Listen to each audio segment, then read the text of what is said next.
If you're just tuning in, feel free to say hello in the chat with your name and where you're tuning in from.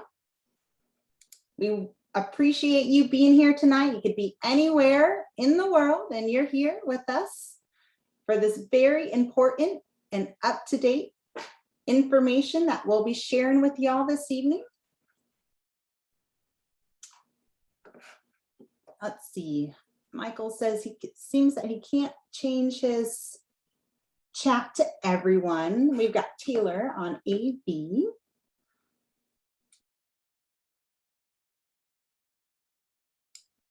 It should work now, so everyone can say hello to one another as we get settled in and kick off the next hour together.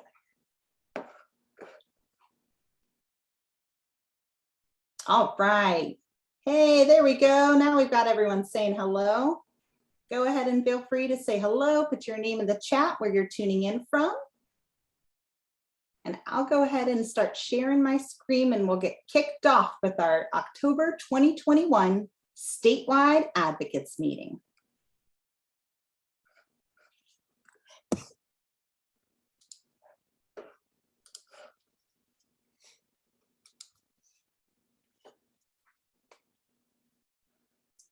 All righty, well, welcome to Democracy North Carolina's October 2021 statewide advocates meeting. Tonight's virtual event will provide an overview of our accomplishments from this year's state and federal agenda, showcasing our efforts to protect our democracy and ensure a government that's of, by, and for the people. My name is Joselle Torres, and I'm the communications manager here at Democracy NC. We're so grateful to be joined over the next hour by so many of you, our supporters, advocates, and partners from across the state. We know many of you are seasoned voting rights advocates who helped break down important barriers to vote that contributed to historic voter turnout in the 2020 presidential election cycle. And we really thank you for all that you did. As we round out 2021, we welcome all of you to learn more about what we've been doing to garner effective policy change and legislative advocacy, highlight important issues that we're working on to advocate for a transparent, inclusive, and accessible community redistricting process, and how we're going to mobilize thousands of voting rights advocates from across our great state.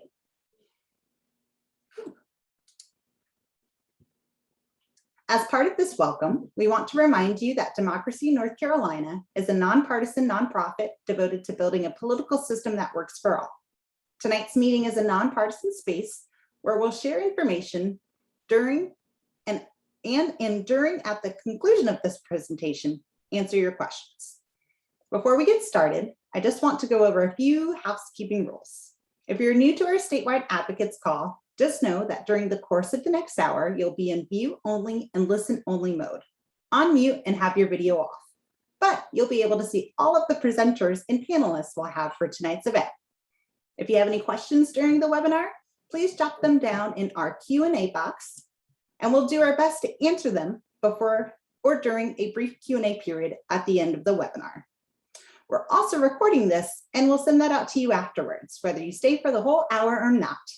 Feel free to forward it to anyone who couldn't make it tonight and encourage them to check out our website, democracync.org, where we post up all of our information about the statewide advocates calls and what we've covered this evening. Now, for the reason why we're here. We're hosting this meeting tonight to answer some of your burning questions, including this year's big issues like community redistricting, local elections, and COVID's impact on both, how voting rights and elections may be impacted at the state and federal levels, and where North Carolinians like you are making the biggest difference for our democracy in 2021 and in 2022. We believe the information we're sharing tonight is important for the year to come, so we'll be streaming this meeting live on Facebook, as well as posting updates on our Twitter feed, which you can share or retweet out with your networks. If you haven't already, please follow us on Facebook, Twitter, and Instagram. If this past year has shown us, especially as we continue to navigate the pandemic and remain socially distanced and sometimes isolated, social media can be a powerful digital organizing tool that reaches parts of communities that might not have this power and information otherwise. We certainly appreciate every post, tweet, share, story, and shout out you offer. If you missed it, our social hubs will also appear on slides throughout tonight's event. To do all this, we brought all of our experts back together. Tonight, you'll hear from Linda Sutton, our lead regional managing organizer from the Central Piedmont region, Manny Diaz, our regional managing organizer from the Southeast region, JP Grill, our research manager, Marquez Thompson, our lead regional managing organizer from Eastern North Carolina, and our interim co-executive directors, Cheryl Carter and Adrian Kelly. We also have Taylor Moss, our digital associate, that will be helping out with the Zoom tonight and taking all of your questions so we can make sure we address them at the end of the event. We hope you'll stick with us for tonight's important meeting as we round out 2021 and prepare for 2022. In addition to hearing from our voting rights experts, as always, you'll receive panelist context, live Q&A, as mentioned, at the end of the event, next steps, including short links for ways you can take action from home, and we'll share out this entire recording, any resources or handouts that you need after the event. And just one more thing before I turn it over. The last couple of years have been tumultuous, to say the least. As the pandemic has lingered, there has understandably been donor fatigue for nonprofits that saw spikes of support in the early days of 2020. We've provided a link at the bottom of the screen. If you'd like to go ahead and contribute a donation that helps Democracy NC use research, organizing, and advocacy to strengthen our democratic structures and build power among disenfranchised communities, including those most affected by the pandemic, and want to inspire confidence in a transformed political process that works for all. We ask, if it's possible, please continue to help us with this critical work and donate at the link at the bottom of the screen. Thanks once again so much for joining us tonight, and I'll now turn it over to Linda to kick us off. Linda?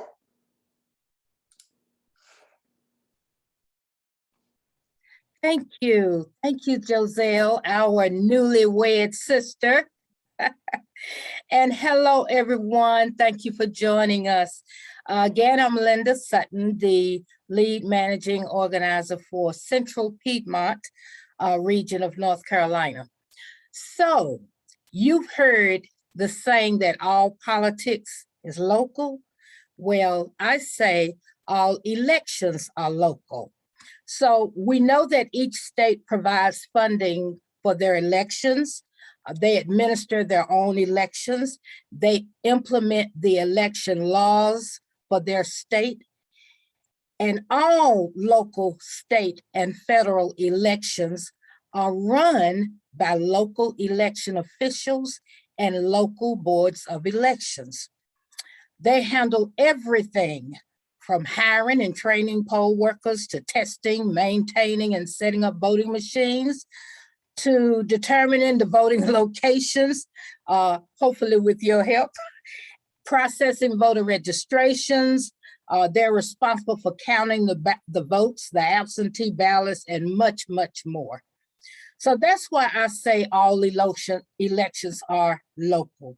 And it depends on advocates like yourselves to be there to participate in elections held in your community. By attending meetings, monitoring the processes, and adding your voice to early voting locations and watching the counting of ballots, etc., you are making sure that your local elections are administered in a way that are safe, secure, and accessible for all the voters in your community, which all help protect our elections and ultimately protect our precious vote. So that's why we need your eyes, your ears, and your involvement at the local level every year at every election. You can volunteer to be an elections advocate in your community, and you can sign up at the link that's listed. So we heard a little bit about the pandemic, and we know that COVID, during last year, we saw a lot of changes happen with our elections. And with your help, we managed to make it through. We made it through with many new changes added, and actually they protected the voters, and we had a record voter turnout. So now, because we have experienced the delays in receiving the census data, and that's impacted redistricting, and it's had an impact on the many of our local elections, either those that are going to be held this year or in the process doing early voting right now, or those next year. So with all of the confusion, all of the uncertainty, leaving many people wondering, am I voting this year or am I voting next year? What's going on? How do I know what to do? It is so confusing. Well, I encourage you to take advantage of any of the handy links that we have listed here for you, and share them with your networks. And you can find out everything you need to know, whether you're having elections this year or not. If you want to check out your voter registration status, or you want information about early voting, or if you want to view your sample ballot or find out, what's on your ballot this year, even to report trouble. It's all there at these websites and more information. So I encourage you to take advantage and just take a look and share all that information. And finally, remember never to underestimate the power of your vote, even the power of one vote. The impact of your volunteer advocacy makes all the difference in the world. As many races in North Carolina saw in 2019, many were determined by one vote or by two votes or a tie vote. A tie vote with an election being determined by a toss of the coin.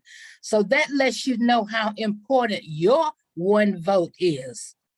So let us know if you like to read that full report. We can send you that information. But we ask that most of all, you recommit today. Our democracy needs your continued participation. Learn the many ways that you can get involved in your community at Democracy North Carolina, and check out the volunteer link for those ways. Now that you have a greater understanding of one of the ways we're working to mobilize advocates like yourself for municipal elections, I'd like to turn it over to my colleague to speak more on what's happening at the local level, specifically in Fayetteville, North Carolina. Manny? Thank you so much, Ms. Linda. I want to take a moment to say this, and I say this at every single Statewide Advocates call. Thank you all so much for joining us this evening. I know that everybody has a busy schedule, and you took some time out of that schedule to join us and speak about democracy and speak about what's going on across our state and in certain localities like in Fayetteville. So we truly appreciate your support. As Ms. Linda said, my name is Manny Diaz. I am the Southeastern Regional Organizer here with Democracy North Carolina. And this evening, I'll be talking to you about a very local campaign happening in Fayetteville called Vote Yes Fayetteville. Now, this particular campaign may be going around and appears to be voter friendly, but whenever you analyze it closer, you see how disingenuous it really is. So let's talk about it. What is Vote Yes Fayetteville? Vote Yes Fayetteville is a ballot initiative to change Fayetteville City Council structure from 9 single-member districts to 5 single-member districts and 4 at-large, essentially making City Council a 5-4 system or a hybrid system. As the slides imply and as the slides say, we are asking the community to not support this initiative, to not sign the ballot or to not sign the petition that's going around in Fayetteville. And if it ever makes it to the ballot box, we're asking everybody to vote no. But in order for us to, in order to understand our position, we really have to look at the history of this. And we really have to look a little bit more context and more facts to understand this perspective. So Fayetteville has a history of changes in our city council. We used to have all at large elections, and then it changed to district-based elections. And then in 2007, after we essentially applied the single member district, this same initiative popped up, wanting to change the city council structure from all single member districts to a combination of 3 at large and 6 single member districts. In 2007, the Department of Justice blocked this petition or blocked this initiative because it violated Section 5 of the Voting Rights Act. They released a lot of reports and they released their statements saying that this specific change would dilute the power of the Black community here in Fayetteville. Now, we have bad news. In 2013, as all of you know, the Shelby decision discarded Section 5 of the Voting Rights Act. So this year, we don't have any kind of protection to prevent this particular change, which is why we're concerned. Next slide, please. Let's continue on with some additional facts. This campaign is being pushed by former elected officials here in Cumberland County at all levels. We have former city council members, a former mayor, former state senators. All of the individuals who are part of this campaign had power in Cumberland County one way or another in different levels. The Vote Yes campaign has been criticized by myself and multiple members in the community by using inflammatory and misleading information in order to gain support for this campaign. For example, we mentioned earlier that they have mailers going around the city. That mailer states that our crime here in Fayetteville is out of control, that the police are making less stops, that the police is underfunded, even though the Fayetteville City Council increased the police department's budget, even though the police department themselves state that crime in Fayetteville has been on a decline, and even though crime and the structure of the city council has no connection whatsoever, they're trying to make that connection because they utilize some dog whistles. They want to tie this to the Black Lives Matter protests of the last summer. Next slide, please. So with that context and with those facts, here's why we're saying no. This proposal is unnecessary at best and an attempt to dilute Black power at worst. And again, this is based on the previous history and the previous decisions by the Department of Justice. This particular change would open up city council candidates to more big money interest. At-large elections are fundamentally different than district-based elections. It requires a different kind of candidate. It requires different kind of finances. So when we're in the community talking to people about this initiative, we'll always ask him, what do you prefer? Someone who wins because they have the money to win, or someone who wins because they understand your neighborhood, they understand your concerns? We feel like this particular change here in Fayetteville wouldn't serve. Can you go back for 1 second? I'm sorry. We feel that this particular change would not serve the interests of marginalized communities here in the city. There is no evidence that this particular change will help tackle some of the issues that they've been highlighting, apart from the ones I already mentioned. Now, we're not here to argue about what best structure should serve your city or what structure should be implemented in your town or city. We're simply saying that based on the context, based on the history here in Fayetteville, we're a little hesitant to support something like this. We're a lot hesitant, actually. Next slide, please. With all of that being said, we want to emphasize certain things to look out for, especially from the Vote Yes sign. Tony Schiavone, who is a former mayor here in Fayetteville, has been showing up pretty frequently in Black Gospel Radio, in a Black Gospel radio station, to explain his side and to gain more support from the Black community. We've been seeing op-eds, podcasts, and mailers being shared all across Fayetteville. And like I mentioned several times already, there is a petition going on or going around in Fayetteville, where if they get 5,000 signatures, this petition would be added on a ballot for a referendum vote. On the Vote No side, please look out for the Vote No Fayetteville Committee by Adam Bea, the Delta Video Explainers, who have been doing a lot of good work in the community. And then NAACP education. We wanted to highlight this last part to say this, apart from the DOJ findings in the past, apart from what I'm telling you right now, this initiative is not something that Democracy NC is tackling alone, because this is what we think is best for Fayetteville. Fayetteville feels very uncomfortable with this particular change. Fayetteville doesn't want to see this change. And all of the organizations and people speaking out against it is enough proof of that. And with that being said, I'm going to pass it over to my friend JP to speak about the next topic. All right, thank you, Manny. And thank you, Joselle, for presenting a much younger version of myself, even though I have no hair in this picture. So I want to reiterate what Manny started his portion off by saying, thank you so much to all of you for being on this call and taking time from your Thursday night to learn more about Democracy NC, what we're doing here, and how, most importantly, y'all can get involved. And secondly, I want to preface my portion here on community districting, which you probably know as redistricting, by saying that this is a massive topic and a ton has happened. A ton is still left to happen, and I'm going to try to condense it into about 10 minutes for you here. So I invite you to use the chat, post your questions.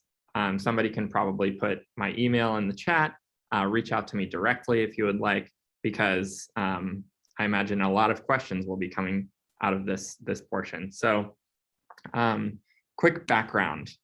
So what is redistricting? Redistricting happens once every 10 years using census data. And this is essentially the process of dividing up a state into districts that in theory are fair and allow for adequate representation at the local, state, and federal level. We use census data to make sure that the districts are equal in proportion and in theory, right, not giving partisan advantage to one party or another.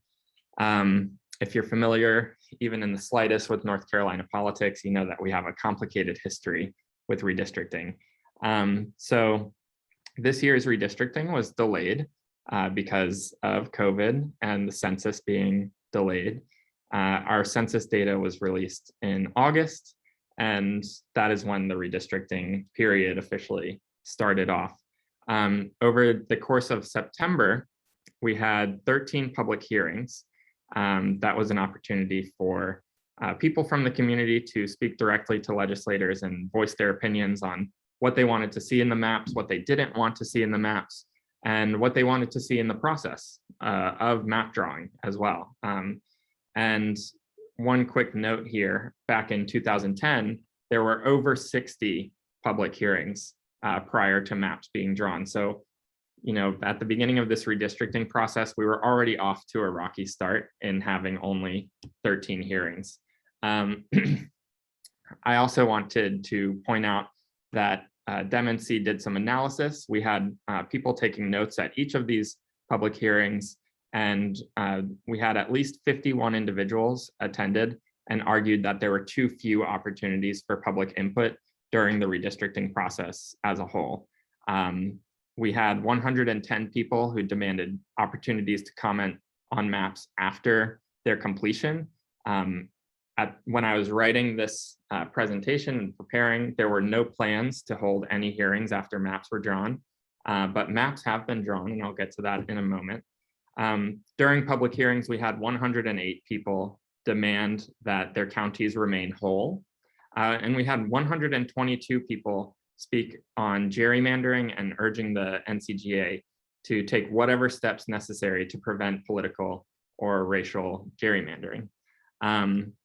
And, you know, we did a ton of work. It's only 13 hearings compared to 60, but we were only able to get all of those notes and attend those hearings and run our analysis on those public comments because of our brilliant research fellows. And the only way we can have research fellows is from the donations and financial support from you, the donors. So redistricting, this huge complicated project and process that I would not be able to handle alone as a solitary research manager, we're able to do this work because of the financial support from y'all.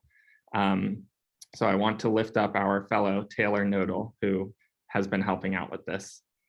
So to shift back, that's what has happened already, is public hearings. What is still happening?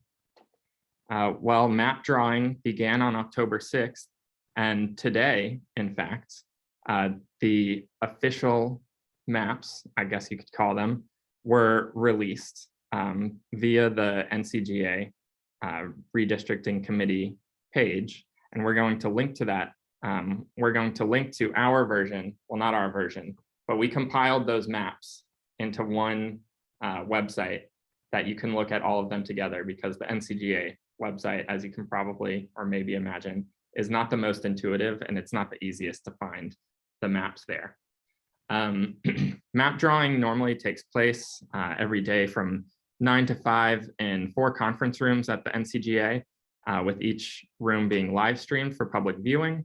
But now that maps are being released, we're not sure how much longer that process will be happening. But as of 3 o'clock, so initially this morning, they released a pack of maybe 6 or 7 maps. And then at 3 o'clock, there were 6 or 7 more maps. So it seems like they're being rolled out, and there is not a ton of communication from the NCGA about this process. So just want to reiterate the comments that we got during public hearings about wanting a fairer and more transparent process. This is a perfect example of it.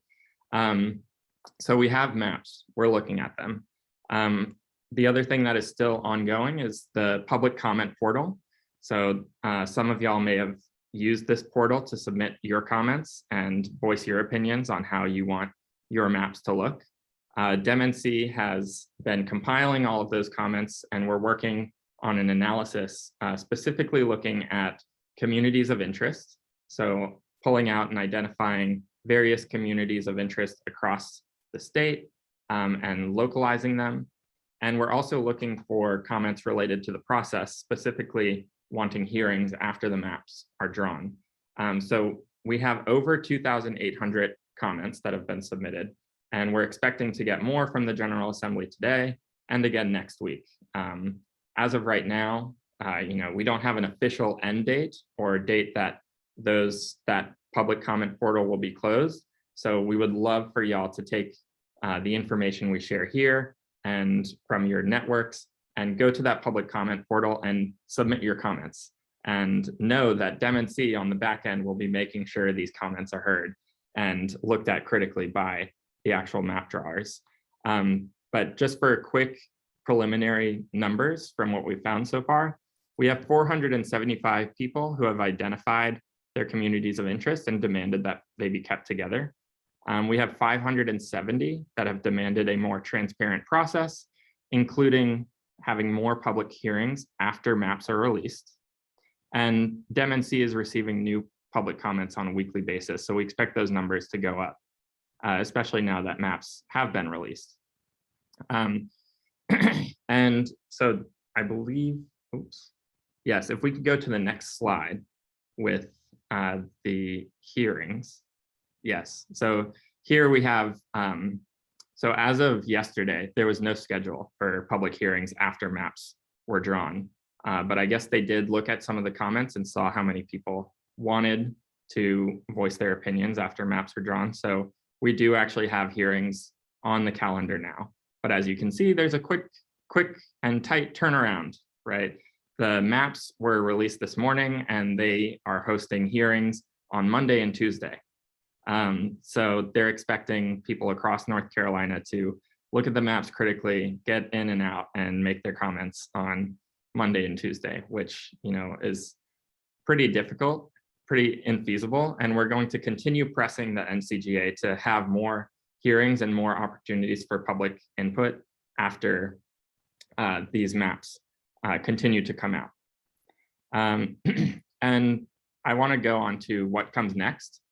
So most importantly, we're going to get a lot of questions. What does DemNC think of these maps? Like, what does DemNC think of this part of the map or this part of the map? What we're telling our supporters is what matters is what you think of the maps, right? DemNC does not live in each area of North Carolina. It is up to you to look at the maps and use the resources that we give you to evaluate the maps, and evaluate them for yourselves. You can get down and look at the precincts level. Is my neighborhood being cracked and packed? Is my neighborhood being kept together? And then once you see your community being fairly or unfairly represented on the maps, we urge you to make those public comments and go to the public hearings or view those public hearings if you can, and just make sure that legislators know you are watching and paying attention to this process. The NCGA has not set a specific date for when they will complete and finalize the maps once and for all, but they're aiming for the end of this month or early November, as far as we know. And like I said, initially there was no plans for a public hearing after the maps were drawn. Now we have some on the books, but you should look out for more opportunities from DemNC partner organizations to have opportunities to amplify your voice and make sure your thoughts and opinions are shared at the NCGA. If we go to, yes, this slide, we have several ways that you can stay plugged in. I'd invite you to first look at those maps, see what you think, and then come back to our DemNC page to find all sorts of ways that you can stay plugged in, ranging from making those public comments, learning how to make an effective public comment, all the way to actually drawing maps yourself and figuring out how to, as an individual in North Carolina, submit your own maps to General Assembly members. So with that, I have the pleasure, honor of passing it off to one of my regional managing organizers, Marquez, and just want to reiterate again, this is a wonky process. Please feel free to reach out to me for specific questions. And thank you again so much for being here with us today. Marquez?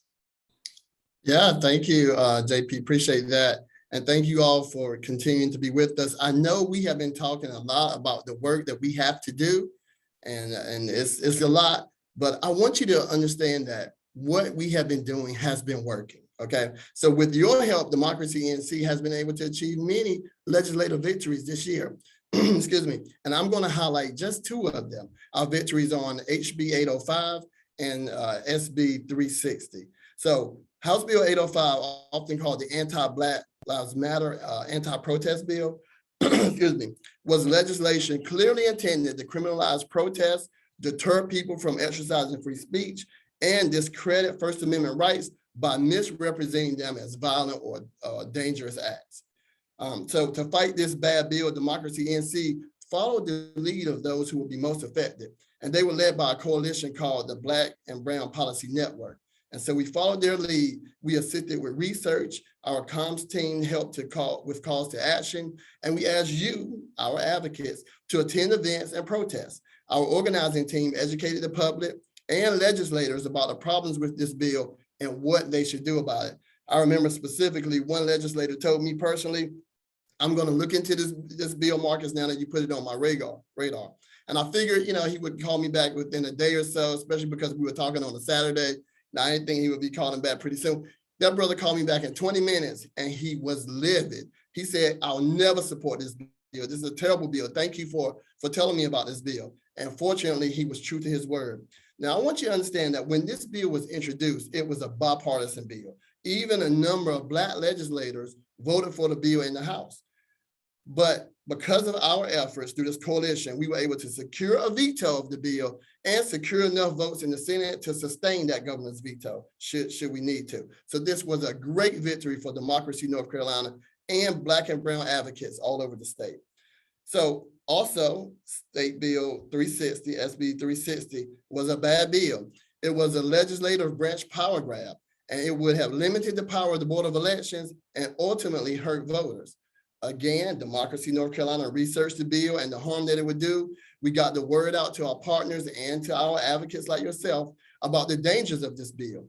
And our organizing team educated the public and legislators about the problems with this bill. And although we were working with the coalition of partners on this fight, This time, Democracy North Carolina took the lead. And again, we were able to secure a veto from the governor. So another great legislative victory. And I want you to, again, know this, that while these victories are sweet and they are truly worthy of celebration, I want you to be clear that our victory is not complete. Although we believe we have enough votes to sustain both of these vetoes, it's going to take vigilance. We have to be ready should these bills reemerge. We need you to be ready. So continue to look out for calls to actions from us or notices about these bills going forward. Together, we can make sure that these temporary victories are permanent ones. Now, those were just 2 victories that we had, but of course, we have had many victories. For example, we won on Say No to Jim Crow 2.0 and the many dead or dying voter suppression bills. We also won as a nation when the John Lewis Voting Rights Advancement Act passed the House. And you can learn about these victories plus the 2 that I talked about before at our very special podcast called Built by Us. It's an amazing podcast. The best 14 minutes you'll spend. It's season 3, episode 11. You can hear it on Spotify or wherever you get your podcast, and they'll talk about these great victories that we've had as a state and as an organization. Now, when we talk about victories that we've had at Democracy North Carolina, I'm so happy to talk about the victory that we have had when it comes to leadership. As you know, we have recently had a change of leadership. And so this could have been a huge problem for us. But however, as you can see by the victories I was just talking about, Democracy North Carolina has not missed a step. And it's all because of the leadership of these 2 women of color that you will hear from next. Now, I'm gonna tell you, I was here when Bob Hall was the leader, and I was here through Tomas. We have always been blessed with the best leadership. And I know, and I can tell you firsthand, now is no exception. So I've never been more excited about being part of Democracy North Carolina and the future that we have. So it's my honor to pass it to our 2 interim co-executive directors, starting first with Cheryl Carter. Thank you, Cheryl. Well, thank you so much, Marcus. And I think my face is turning beet red. I just thank you so much for your words. And it truly has been an honor. And I'm humbled by the opportunity. So I first want to say good evening, North Carolina, to all our advocates and friends who've taken the time to join us tonight, because as my colleagues have mentioned, you could be anywhere else, but you chose to be with us. And we are so happy you are here. So again, my name is Cheryl Carter. I am half of our interim co-executive team here at Democracy North Carolina. In my current role, I have the distinct pleasure of leading our amazing 3 programmatic areas of advocacy, communications, and organizing. I like to call it the trifecta. It's where we bring the message, the people, and policy together to make a better North Carolina. So as you've listened to all the work that we're engaging in right now, none of this would be possible without each and every one of you that are joining us tonight on this call. So whether you attended the trainings and educational opportunities on redistricting, attended and you spoke at the public hearings, or you provided public comment through the portal, you've been attending County Board of Election meetings as one of our election advocates, you made calls as part of our list maintenance campaign, which has led to hundreds of voters re-registering all across North Carolina after being removed from the voting rolls.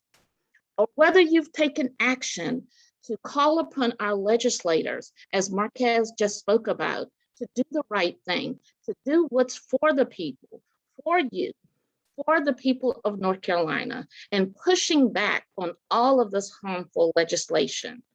Or you've been attending our monthly meetings that are happening all across the state in the regions where our regional managing organizers are. You did that, and we could not do any of it without you. So with that, we need your help in finishing out 2021 strong. And then we're going to pivot to 2022. I know you're going to take a little break. We're going to have some holidays for those of us who celebrate them and just a little time down. But when you come back, as Linda mentioned, the rest of the municipal elections that didn't happen this year will happen next year, and also we'll be having a primary for the midterm elections. So we're going to need your help. We also will need you as we call for an agenda that works for all North Carolina. We want them to know that they work for us. We do not work for them. And we need an agenda that works for all. So we're tired of the constant attempts to erode our democracy and to put up barriers to what should be safe and accessible elections. We will also be pushing back and continuing to defeat any efforts which include just making voting harder. Why is that the constant attempt? Well, you all know why. So I'm going to ask, if you are not currently connected to one of our regional managing organizers, please visit our website, democracync.org, so that you can get connected, and they will take care of you, get you engaged, you can get involved in all of the work that we're doing. And if for some reason you're not in one of those regions, you can just reach out to me, and I'll make sure that we will have opportunities for you to get engaged. And then also remember to follow us on social media, to share, like, and retweet our content. And with that, I'm going to pass it off to my partner in the movement, Adrian. Thank you so much, Cheryl. Thank you, Marcus, for those kind remarks, and Cheryl for summarizing, putting it all together to talk about our important work and the importance of our supporters and how they contribute to moving the effort forward. Good evening, everyone, and thank you again for spending this time with us. My name is Adrian Kelly. I use she, her pronouns, and I've been with the organizations for 3.5 years. As interim co-executive director, I'm responsible for ensuring that we maintain sound financial management for the organization, for the hiring, development, and well-being of our staff, for our physical and technical infrastructure, and most recently, for raising funds for our organization to keep the lights on and the good work going that you've just heard about. The 2020 election was an incredibly active time for advocates and donors, but a lot of folks have stepped back this year because they consider 2021 a year off. As you've seen tonight, there is no such thing at Democracy NC. As we approach the end of yet another transformative year for our state, our nation, and democracy, we are planning a robust campaign to boost our individual funding. In fact, I'm delighted to say that we've secured a substantial matching donation from an anonymous donor that will be announced in November. Your continued support at whatever level you're comfortable with is greatly appreciated, especially as we begin our work to inform the public on the 2022 primaries and continue to advocate for access to the ballot for all eligible voters. Please donate now by going to democracync.org/donate. As always, we thank you for your generosity and your support. Now back to you, Joselle. Awesome. Thank you both so much. And let's go ahead and give some emojis, celebrations, hearts, claps to all of our panelists and presenters this evening. Thank you so much to every single one of you that has tuned in this evening. And I know that question and answer box has been buzzing throughout the day or throughout the event. And so I'm going to turn it over to Taylor, who's been capturing all of your burning questions. And Taylor, do you want to kick us off with some of the top ones? And I see some folks raising some hands. If you want to go ahead and enter in those questions in the Q&A box, we've reserved about 10 to 15 minutes. So we'll make sure to get to your question before we close out the night. Taylor? Yeah, we have a great technical question from Michael. So this is going to be for JP probably. So Michael wanted to know, are changes in the map drawing, the different districts that can be drawn, Are they only allowed at the precinct level, or can they be changed by census block? Yeah, that's a great question. So when we're talking about changes that can be made to the maps, they can be made at the individual house level. House meaning individual home dwelling of a person. We know that in at least that technology is available. When we're thinking about at what level do we stop making changes or stop drawing lines, like at which level or block, whether it's precinct, county, census, those are up to state by state to decide. So North Carolina, for example, they have a criteria, but not a law saying that they should keep counties whole when possible, right? So that's the kind of language that you'll see in a lot of this criteria, because when we're drawing maps, it's incredibly difficult to follow the number one criteria, the number one federal law mandate, which is that the districts have to have equal proportion and representation, or population rather.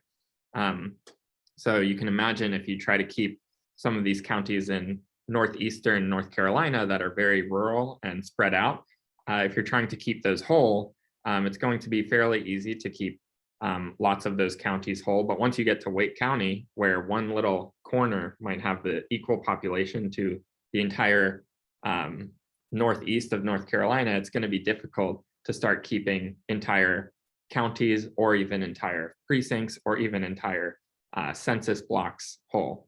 That being said, it's very rare for map drawers to break up a precinct, because once you start talking about breaking up a precinct, you're going to start moving the voting locations for voters. And this can be nefarious. This can be, a strategy. But once you start changing somebody's voting location, that's going to lead to diminished voter turnout, and it's generally frowned upon and by both sides of the political or both political parties. So instances like that usually get voted down. But North Carolina, anything is possible when we're talking about partisan gerrymandering with surgical precision. Where surgical precision can definitely go smaller than the census block. So that's a great question, Michael. And like with anything else with redistricting, I could go on for hours and get into the weeds on that. So be sure to reach out if you would like to talk more about that.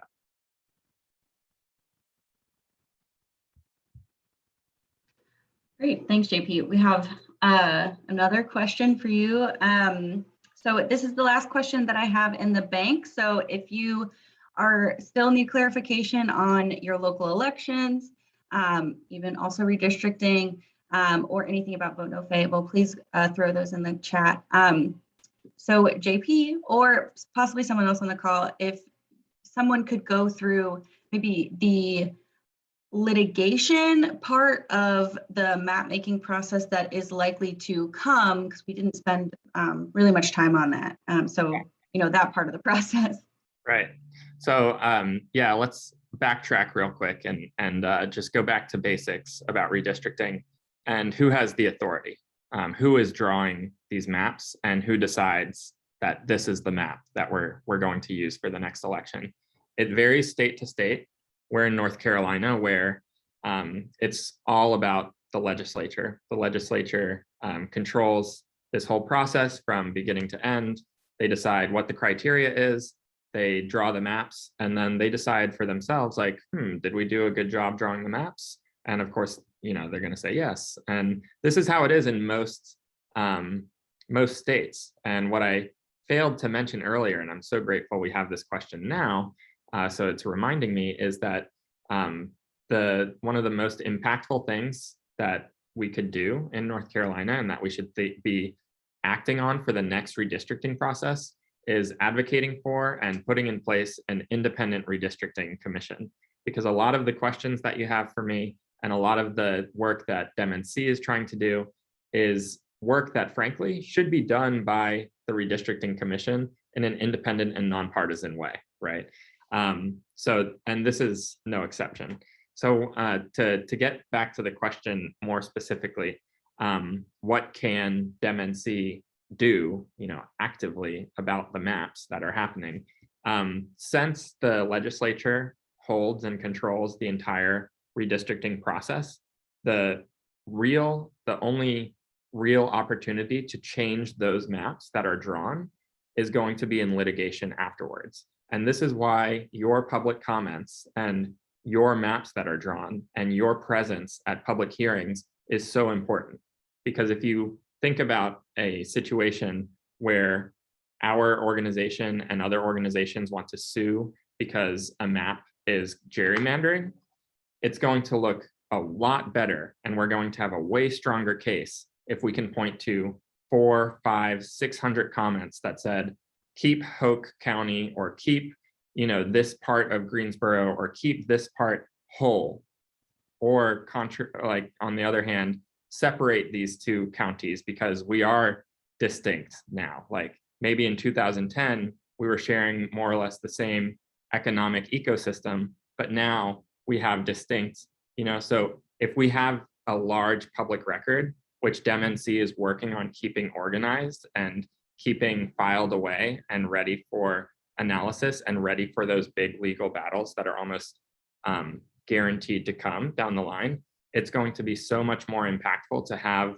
real people on the ground, community members who are not redistricting wonks, who are not, paid to do this work day in, day out, to have you advocating for your own communities. It's going to be way more powerful in court to have that. And that is the opportunity to actually change the maps that are drawn and have them finalized in your image rather than the image of, representatives who want to choose the people they represent, as opposed to you choosing your representative, right?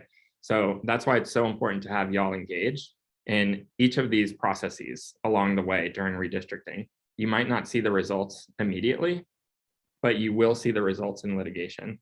And the other point is you might actually see results immediately, because a big part of 2010 and those problems was that nobody was really paying attention. There were no eyes on the map drawers. Now we can tell them. We have 2,800 public comments. We have over 500 people who've shown up to public hearings. And if we can build those numbers, make them bigger and bigger, that's going to put pressure on the map drawers, and they'll know, maybe I can't get away with putting these houses and cracking and packing them this way because there are people watching, So at the very least, we can put pressure on now. And at most, we are building a record for the litigation to come. So I hope that answers your question, Harry. And same as always, please feel free to reach out to me, and we can talk about this more in depth. Thanks, JP. Virginia asked, so I'm just going to Virginia asked, they know that we're going to send this recording out, just wondering when. So Virginia, we're likely to send out this recording and other materials for y'all tomorrow. So look out for that. Rod also asked, or actually I'm going to quickly, someone else asked something for you, Joselle. Will we be sharing this valuable information in press releases? They're saying that this is important to share with media sources. So you want to answer that? Yeah, I sure can. And yes, you all are right on it. We're going to be sharing it with our medias. We actually are working up a statement in reaction to just finding out today about these maps being released. And so our co-executive director, Cheryl and Adrian, will be working towards formalizing an official statement that we'll be releasing, if not tonight, in the morning. So you all on this call are the first breaking news to hear about our reaction, our analysis, the next steps, and everything we need to do in the next few days to ensure folks like you and supporters across the state, including the media, advocates, and volunteers, show up for these committee hearings and these public hearings on Monday and Tuesday. We just got announced today that the only 2 hearings are happening on Monday and Tuesday. And so we'll be providing that statement to the press tomorrow with our plans of action. And we're working with partners from across the state right now to potentially hold a press conference at the North Carolina General Assembly. We encourage everybody, we know it's COVID, we understand the risks of meeting and gathering in person, but if you feel comfortable, please show up in person to the North Carolina General Assembly. They made the in-person meeting times at 3 o'clock. So right in the middle of the workday or right in the middle of the school day, which is pretty unfortunate. So there are quite a few things that we're really frustrated about as far as the lack of transparency, the lack of sharing of information, and this crunch that they're having all North Carolinians kind of react to, making sure that we can show up whether remotely or in person on Monday or Tuesday. You can always check out the news portion of our website, the newsroom. We keep that up to date with our most recent press releases that we send out to all Capitol reporters and reporters from across the regions. And if there's somebody that you'd like for Democracy NC to connect with, whether it's a blogger, a podcaster, a local news station, a local newspaper that we might not necessarily be connected with, that would be great. And you can send any of those contacts, information, or lingering media questions to communications@democracync.org. Thanks, Joselle. So we'll go back to Rod's question now. So this is back again for JP. So Rod was looking at some of the analysis the initial analysis put out on these maps.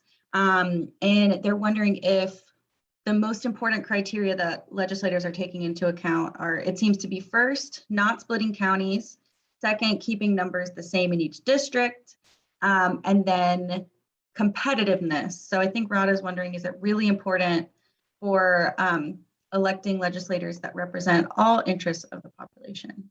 So I think this is a great question, and gets back to the point of the importance of this public input process and the involvement of the public. So when we're looking at the criteria, no map is going to fully satisfy every criteria. No map, it's impossible. Just the way that our communities are organized, it's beautiful, but it's also impossible to fully satisfy each of those criteria. So and this is why it's such a contentious process. It would be easier, right, if it were clear and you said, this is the most important criteria, then this, then this, then this, then this. But we don't have that. It's up to the legislatures to listen to the public so that when they come into those situations where, oh, now we have to decide here, are we going to split this county in the name of competitiveness, or are we going to keep it together in the name of keeping the county whole? That's where the public should have a voice, and they should look at these public comments and public hearings and see, oh, well, it's very clear the public said they want to keep the county whole, and that nobody said anything about competitiveness, so we're going to keep this county whole. A way to think about redistricting is this is setting up the rules, setting up the parameters for the elections that I know all of you are so engaged and so passionate about. You know, everybody here, as far as they are able, shows up to vote, sends in their ballots, right? But redistricting is the making of the rules and the parameters around that. And so with that said, it is just as important, if not more so, that the public be involved actively in the process of community districting, in the process of drawing the maps.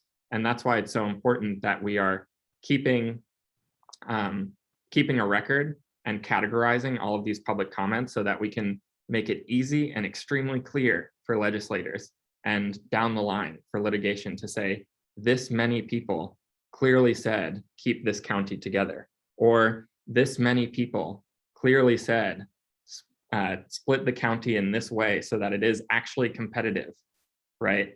Instead of, just going by their own, legislator, White Tower, Ivory Tower, saying, I'm just going to do it this way because this is how it serves me. This is why it's so important that the public remain actively involved all the way through this process. And DemNC, we know how wonky and difficult it is to get a grasp on this entire huge process. And that's why our main function in this moment is education and advocating on y'all's behalf and making sure you have the resources and tools you need to make those calls and make those decisions for yourself. We are going to be there with you all along the way to make sure you get those public comments in, and we're going to make sure your public comments are heard, right? So when we're thinking about criteria, unfortunately, there's no clear-cut answer. This one matters more than that one. And if we're thinking about tiebreakers when drawing the maps, the tiebreakers should be your comments. And that's what DemNC is trying to make sure actually happens. Awesome. Thank you so much, JP. And I know we are about 6 minutes past the hour, so I don't want to keep you any longer than we have to. There are tons of lingering, burning questions, I'm sure, about the community districting process and some really great questions that were asked this evening. It looks like y'all are super energized and ready to get out there. I see interest of sharing this with faith-based communities, civics, and nonprofit organizations, getting out on local radio stations, getting this information on podcasts. So please, please, please share what you've learned tonight. And share out any information that you have, and we'll be following up afterwards with a full recording of this event sent to your email, as well as any resources, links, and email addresses that we provided in the chat tonight. So if you missed it, don't worry. We'll send the presentation materials to you, as Taylor mentioned, tomorrow. That'll come via email. And we also encourage you to check out our social media channels as well, because we'll be if anything changes in the next 24 hours with the community districting process or with municipal elections only a week and a half away, we will keep the most live information on our social media, as well as sending you an email ASAP as we find out this information and as it comes in. And Taylor also wrote in the chat to the Q&A to connect with your regional managing organizers. Head over to demnc.co/volunteer to make sure you're connected with our on-the-ground mobilization team. We are once again so appreciative of you joining us this evening, and we hope that you have a safe night. Thank you so much. And once again, go ahead and give a celebration, clap, heart to all of our panelists and to all of you for joining us. Thanks and have a great night.